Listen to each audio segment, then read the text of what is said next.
Halo Sobat Bapeda, kembali lagi di podcast Senja seputar perencanaan Jakarta.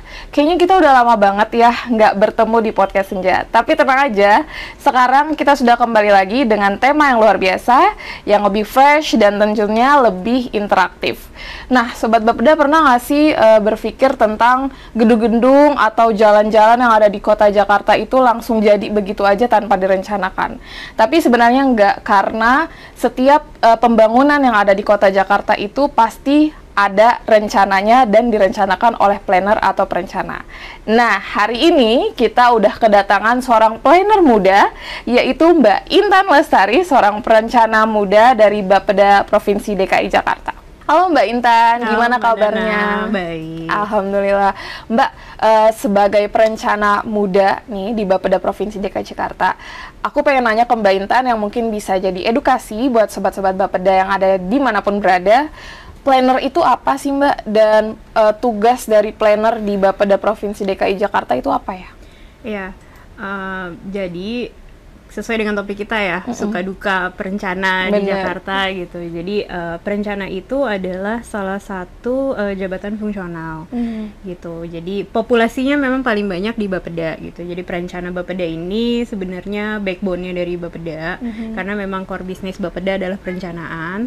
Tapi perencana-perencana ini juga tersebar di seluruh perangkat daerah di Pemprov DKI Jakarta sebagai mitra kita gitu. Jadi kita dalam merencanakan sesuatu nggak mungkin cuma dari sisi pandang perencana aja dan teoritis saja, kita juga butuh pengetahuan-pengetahuan sektoral yang dimiliki oleh teman-teman kita di perangkat daerah gitu. Jadi tugasnya perencana tuh sebenarnya mengeksekusi seluruh siklus perencanaan. Jadi dari persiapan, analisis data dan masalah, sebenarnya apa sih yang mau kita capai, apa sih yang mau kita selesaikan. Perencanaan itu ada kan karena sumber daya kita yang terbatas. Kalau DKI ini kaya raya dan uangnya nggak terbatas sih, semuanya bisa jalan nih beriringan gitu. Tapi saat ada resources yang terbatas, kita harus mengalokasikan mana yang lebih urgent dulu, mana yang kalau kita eksekusi daya kita lebih besar terhadap kebaikan kota Jakarta. Berarti pembangunannya itu dibagi antara yang urgent sama yang nggak urgent ya Mbak? Betul, kita tahu mungkin kalau misalnya yang udah sering dengar podcast-podcast sebelumnya gitu, mungkin tamu-tamu sebelumnya pernah ngomong tentang skala prioritas, program prioritas dan lain sebagainya. Itu ada karena kita menyadari ada keterbatasan gitu. Kalau misalnya tidak ada keterbatasan sih mungkin nggak perlu ada perencanaan ya, semuanya bisa dieksekusi, semuanya bisa dibeli, semuanya bisa dibangun. Benar, gitu, benar. Mbak Nana.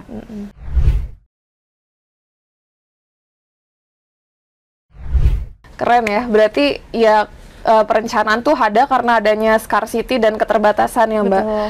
Nah, ngomong-ngomong tentang jadi perencana nih Mbak Intan, udah berapa lama sih Mbak Intan jadi perencana muda? Oke, kalau perencana mudanya sih baru 2 tahun Mbak Nana. Jadi fungsional perencananya itu baru dari tahun 2021. Tapi saya dari pertama kali masuk Pemprov gitu, jadi masih CPNS udah di Bapeda gitu. Jadi sebelum jadi fungsional perencana, saya analis perencanaan dari awal masuk di 2010 sampai 2021. Oh, berarti udah cukup lumayan lama ya kalau misalkan dibilang durasinya. Lumayan. Kan tadi Mbak Intan bilang dari awal tuh udah masuk di Bapeda pas CPNS. Kenapa akhirnya tertarik memilih Bapeda sebagai perencana? Maksudnya kan udah tahu nih core bisnis dari Bapeda adalah menjadi perencana gitu kan, planning.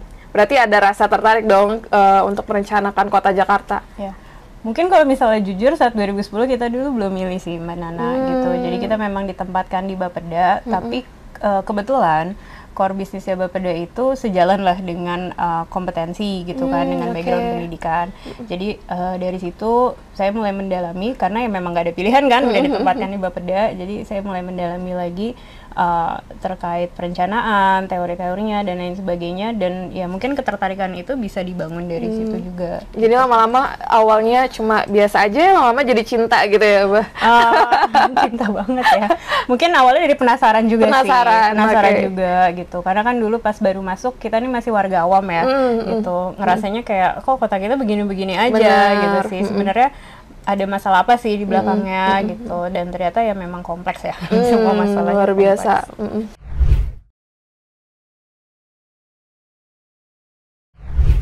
Oke, Sobat Bapeda, lanjut lagi nih, kita mau bahas karena aku penasaran banget ya, yang namanya kota Jakarta itu kan salah satu kota terbesar ya Mbak di Indonesia.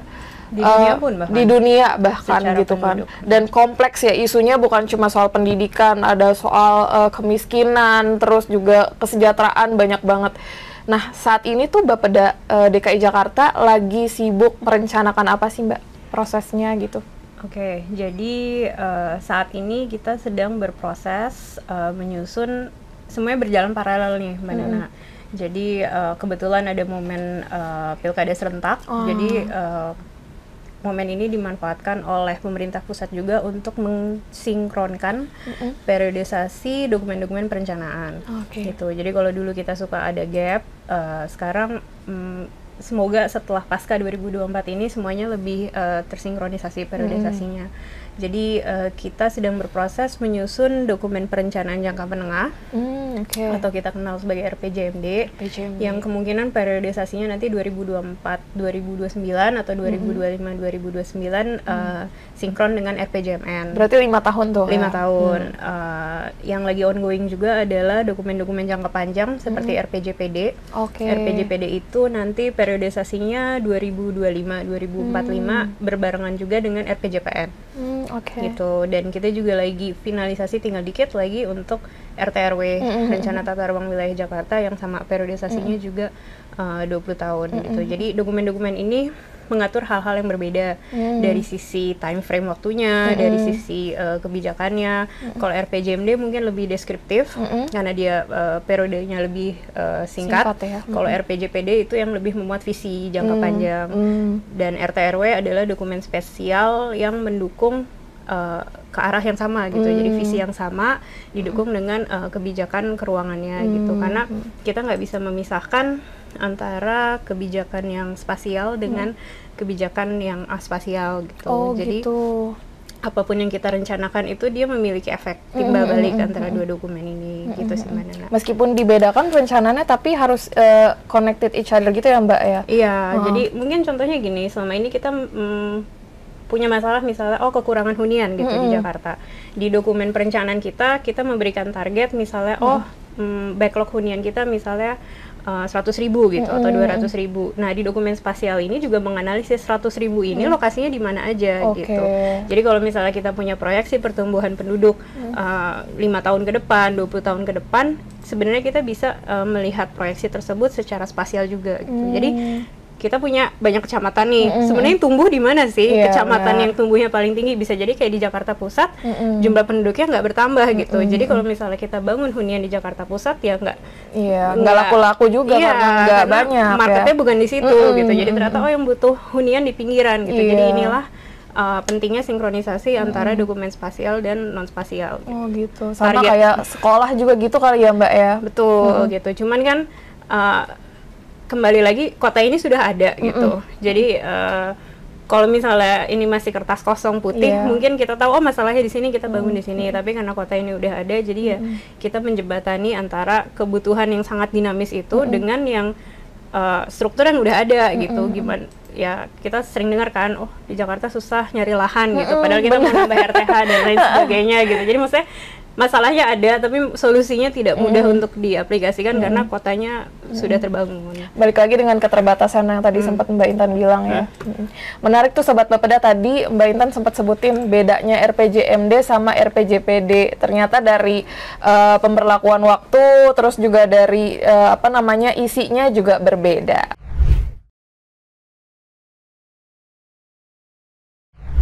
Nah, ngomongin pertanyaan selanjutnya adalah tentang suka duka. Kan aku percaya bahwa semua profesi di dunia ini nggak mungkin nggak ada suka dukanya, pasti ada plus minusnya gitu ya. Apalagi nih seorang perencana gitu ya, untuk merencanakan kota yang luar biasa besar, dan seperti tadi Mbak Intan bilang bukan di kertas kosong dari awal, tapi udah ada. Apa sih Mbak suka dukanya, mungkin bisa dibagikan gitu? Mau sukanya dulu atau dukanya dulu nih? Terserah Mbak Intan. Mungkin kalau sukanya sih dari sisi informasi dan pengetahuan di Bapeda ini, jadi kita tahu banyak sih. Kita belajar banyak juga dalam waktu yang cukup singkat. Sebenarnya itu mau nggak mau sih, bukan pilihan. Kita mau nggak mau memang harus belajar banyak dan punya awareness yang bahkan di luar konteks saat ini gitu. Karena permasalahan umum di perencanaan itu kan kita merencanakan kejadian yang masih di masa depan gitu. Jadi kita harus bisa membayangkan kalau kita merencanakan untuk permasalahan saat ini, saat perencanaannya itu berhasil dieksekusi atau berhasil dibangun, jangan-jangan udah nggak relevan lagi gitu. Jadi kita selalu berlomba dengan waktu gitu. Jadi dari sisi situ sih mungkin bisa dibilang sukanya juga, bisa dibilang dukanya juga gitu. Jadi kayak mungkin secara fisik dia tidak melelahkan, tapi secara mental itu sangat melelahkan gitu kan. Berpikir untuk hal-hal yang masih jauh di depan dan belum tentu juga proyeksi atau perkiraan kita sama gitu. Dan saat ya namanya kan proyeksi ya, bolehlah meleset sedikit-sedikit gitu. Tapi begitu misalnya itu meleset, kadang kita juga merasa disalahkan gitu. Kok kemarin ngerencanaannya kok nggak matang gitu nggak ya? matang, kok nggak benar gitu. Jadi itu mungkin kembali ke dukanya lagi mungkin ke situ.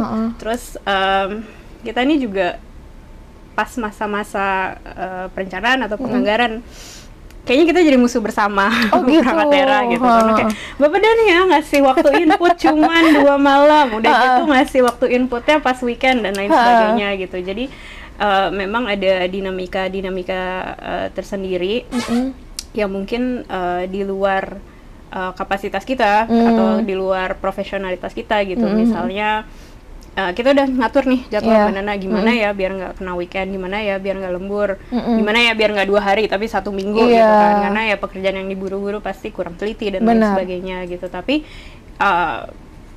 karena banyak kepentingan juga gitu, banyak dinamika juga yang ini kayaknya belum siap lah gitu. Lagi waktunya terbatas ya. Waktunya terbatas gitu kan. Terus ada administrasi juga Mbak. Jadi kita nggak boleh lah misalnya tetap aja harus ada dasar hukumnya, harus bikin instruksinya, harus bikin surat tugasnya dan lain sebagainya. Jadi seluruh kebutuhan-kebutuhan tersebut akhirnya mungkin membuat jadinya eksekusinya kurang baik gitu. Udah sebagai perencana tuh yang selalu diandalkan untuk ke depan memproyeksikan segala macam, terus giliran ada proyeksinya meleset juga menjadi pihak yang kemungkinan besar disalahkan gitu ya Mbak. Tapi kita harus berani sih mengakui kesalahan itu gitu. Jadi kan bagian dari perencanaan itu juga ada evaluasi ya. Gitu. Jadi Monef ya Mbak. Monef dan selama ini kita kalau boleh dibilang alergi, mungkin kita agak alergi untuk mengakui kesalahan gitu. Jadi kalau misalnya kita bilang targetnya tidak tercukupi, kadang yang pertama dipikirkan oleh mayoritas adalah targetnya kita sesuaikan gitu, kita turunkan. Sebenarnya sih aku lebih berpikir bahwa target boleh aja nggak tercapai, asal kita tahu apa yang membuat itu tidak tercapai dan kita bisa belajar dari situ gitu. Jadi nggak selamanya kalau istilah kita sih capaiannya tuh dibedakin lah gitu. Jadi gimana biar seolah-olah semuanya tercapai, padahal sebenarnya in long term yang kayak gitu sebenarnya tidak mengedukasi juga gitu. Jadi sebenarnya mungkin harapan aku ke depannya juga kita bisa lebih dewasa gitu lah dari proses perencanaan. Jadi kalau misalnya memang ada yang kurang baik, ya kita perbaiki gitu. Jadi bukan hanya terlihat bagus, tapi kita tahu root cause-nya di mana gitu ya Mbak, buat pelajaran ke depannya. Jadi maksudnya nggak cuman karena tadi kan Mbak Nana bilang ya kita disalahin gitu, kalau nggak tercapai disalahin, udah berhenti di situ. Tapi kalau misalnya itu tidak tercapai, tapi kita tahu salahnya di mana dan kemudian bisa lebih baik, kan sebenarnya ada proses pembelajarannya di situ. Jadi menurut aku sih nggak apa-apa disalahin gitu. Tapi habis itu ya tahu bisa ke depannya gitu. Kan. Menurut aku itu masukan yang bagus loh Mbak. Gitu. Mungkin kalau kita nggak pernah disalahin, kita jadi nggak tahu ternyata selama ini yang kita lakukan kurang baik gitu kan. Jadi sebenarnya nggak masalah juga. Menarik banget nih Sobat Bapeda.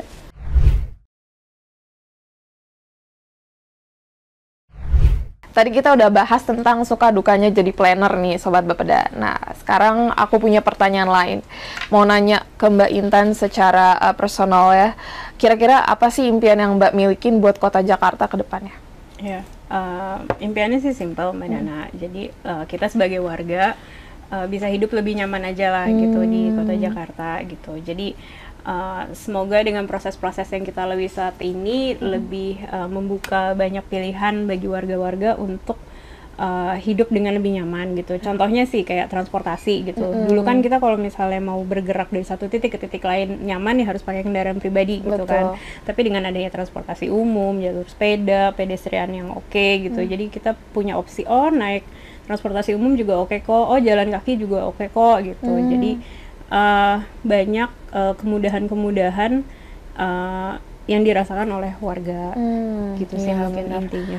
Aku setuju sih Mbak, nyaman dan aman ya, karena kalau dulu tuh kayaknya mau kemana-mana di Jakarta ngerasanya nggak nyaman, tapi kalau nggak aman gitu. Tapi kalau ke luar negeri kayaknya mau kemana-mana sendiri tuh aman aja.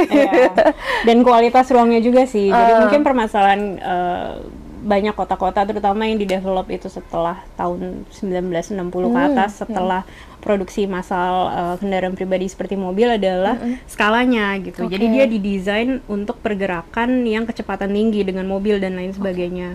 Perbedaannya sama kota-kota yang sudah terbangun dari sebelum ada teknologi mobil adalah mereka lebih enak lah dijalanin. Tadi Mbak Nana bilang kan kalau keluar negeri lebih enak kok rasanya ya. Itu karena kualitas ruangnya berbeda gitu. Jadi Jakarta kan baru boomingnya setelah masa kemerdekaan kan ya, 50-an, 60-an ke atas. Saat itu tuh orang udah banyak yang punya mobil, makanya jalanannya lebar-lebar dari satu titik ke titik. Kalau jalan kaki panas gitu kan, karena memang ya jarak antar gedungnya jauh gitu. Nggak walking distance ya Mbak. Betul, kalau misalnya kita lihat kota-kota di luar yang lebih kompak, dari antara gedung ke gedungnya aja lebih dikit, lebih pendek lah jaraknya. Jadi saat dari gedung ke gedungnya lebih dikit, di bawah gedungnya tuh dia ada bayangan, gitu. Jadi kalau kita bilang Jakarta panas atau jalan gitu kan, sebenarnya by design memang kotanya pendekatannya bukan untuk skala manusia gitu. Jadi itu yang mulai sedikit demi sedikit kita rubah. Jadi walaupun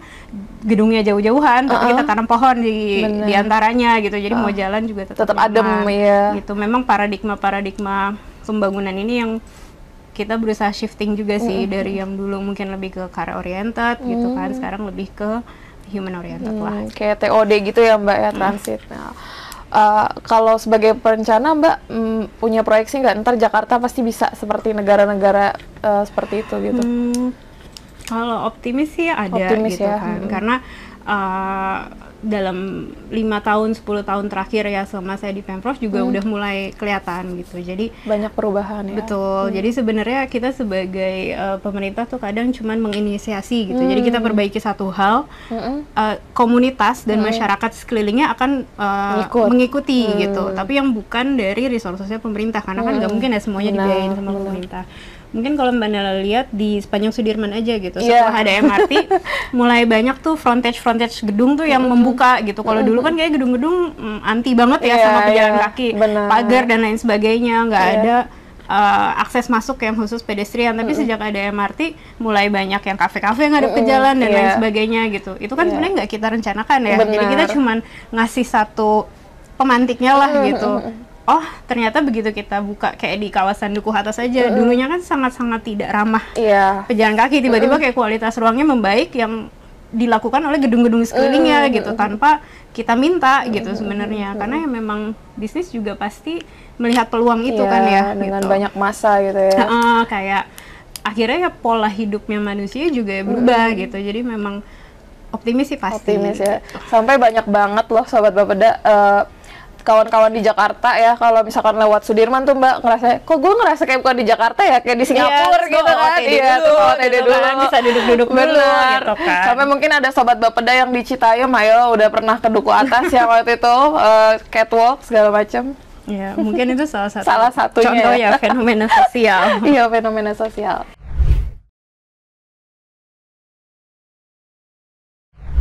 Nah, sekarang kalau kita flashback ya Mbak, 5-10 tahun ke belakang, kira-kira menurut Mbak Intan, ada nggak sih perubahan signifikan yang terjadi dari perencanaan-perencanaan yang udah dibuat sampai saat ini kita? Kalau dari sisi proses sih ada banget Mbak Nana gitu. Jadi 10 tahun yang lalu atau pas aku masuk lah mungkin 13 tahun yang lalu tuh di tahun 2010 kayaknya semuanya tuh masih serba manual.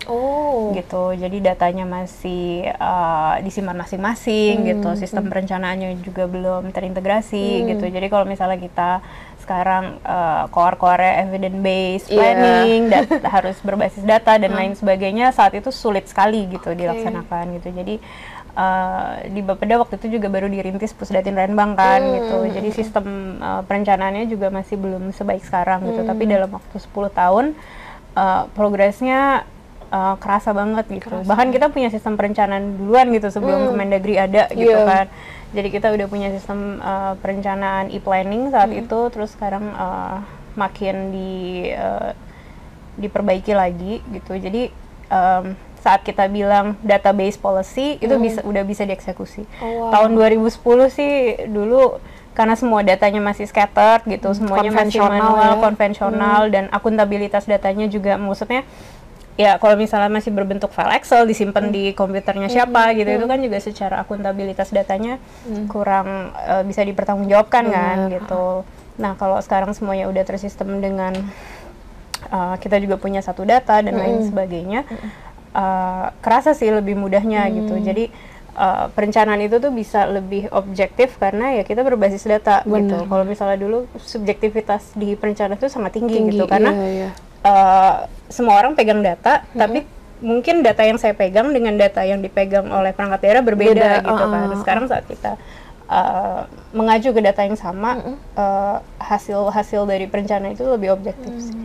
Dan itu sering banget jadi kendala utama data ya Mbak ya, kayak data scatter terus berbeda satu sama lain. Akhirnya jadi belum yang final tindih, benar, dan masing-masing merasa bahwa data yang aku pegang ini yang benar gitu. Gitu. Jadi Sobat Bapeda, data tuh penting banget karena tanpa data seorang perencana pasti belum tentu optimal gitu ya dalam merencanakan pembangunan dengan lebih baik.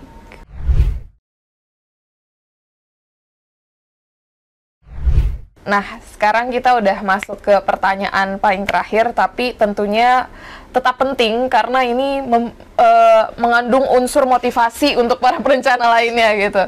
Sebagai perencana nih Mbak Intan, apa sih pesan dan motivasi yang bisa Mbak Intan sampaikan mungkin ke perencana baik di kota ataupun provinsi lain atau mungkin SKPD lain kan karena mereka punya perencana juga ya? Betul. Boleh disampaikan Mbak? Mungkin pesannya jangan bosen-bosen gitu dalam merencanakan, walaupun kadang-kadang kita mikirnya udah capek-capek disusun, habis itu masuk laci dan sebagainya gitu. Maksudnya percaya aja bahwa yang kita rencanakan itu akan ada hasilnya lah, walaupun nggak dalam 1 tahun, nggak dalam 5 tahun, atau mungkin sampai kita pensiun mungkin ada aja gitu yang masih belum terrealisasikan gitu. Tapi yang penting kita tetap merencanakan untuk progresnya aja gitu. Nyambung mungkin kayak perencana udah nyiapin buat 2020 nih bakal gini-gini, tiba-tiba ada pandemi, itu kan mungkin proyeksinya juga banyak banget yang meleset gitu ya Mbak. Iya, cuman ya memang lebih baik ada rencana daripada tidak ada rencana sama sekali, bukan gitu. Setuju. Jadi, saya semangat sih tetap aja semangat gitu. Dan mungkin jangan berhenti untuk belajar sih gitu, karena saat kita berhenti dalam perencanaan, saat kita berhenti untuk belajar kita langsung ketinggalan gitu sih mungkin Mbak Nana. Jadi pesan dari Mbak Intan nih penting banget. Lebih baik berencana daripada tidak ada rencana sama sekali gitu. Padahal kadang-kadang nggak ada rencana malah kejadian ya. Kalau nggak ada rencana lebih parah lagi gitu ya. Terus terakhir mungkin tidak ada pekerjaan yang sia-sia ya Mbak, benar gitu. Jadi tetaplah kita nggak tahu lah kapan itu terrealisasikan atau manfaatnya mungkin dari yang kita rencanakan sebenarnya lebih besar, tapi kalau ada satu aja yang udah terlaksana gitu dan atau kita melihat perbaikan-perbaikan yang secara tidak langsung karena hal-hal yang kita rencanakan, mungkin itu ada kepuasan tersendiri juga dan sih. Bisa jadi benchmarking buat dari kota-kota lain dan provinsi-provinsi lain. Betul. Keren banget Sobat Bapeda. Kalau mau dibilang hari ini mah kita diskusi podcast senjanya penuh daging gitu. Jadi kalau kata anak muda sangat-sangat banyak ilmunya. Nah, terima kasih banyak nih Mbak Intan udah datang ke studio kita yang baru ya kan tampilannya. Sobat Bapeda jangan bosen-bosen ya buat nonton podcast Senja. Nanti kita akan ada lagi di episode berikutnya dan tentunya dengan tema yang wow gitu, yang penuh daging juga tentunya. Nah, jangan lupa juga untuk follow semua sosial medianya Bapeda DKI Jakarta. Jadi Sobat Bapeda bisa mendapatkan info lebih lanjut tentang perencanaan dan pembangunan di Kota Jakarta. Saya Nanan Roesari sebagai moderator undur diri dan Intan Lestari. Oke, sampai jumpa di podcast Senja berikutnya. Bye.